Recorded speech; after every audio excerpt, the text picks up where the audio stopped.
आणि आमच्या अधीन झालेल्या मनाचं समाधान करा. महाराजा ध्यान केला, राज दरबाराचा ध्यान करून तुझ्यापर्यंत आलो. तुझी भेट घ्यावी ही एकच इच्छा म्हणाली. स्वामी, आमची सुद्धा एकच इच्छा.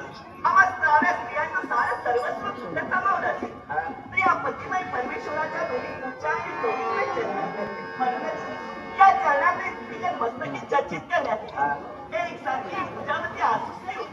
आपलं दर्शन आपली धन्य धन्य झाल्याचा भार मला वाटला. आज आपण सदरी आला, अगदी मन समाधानी वाटलं. सचिन कशाला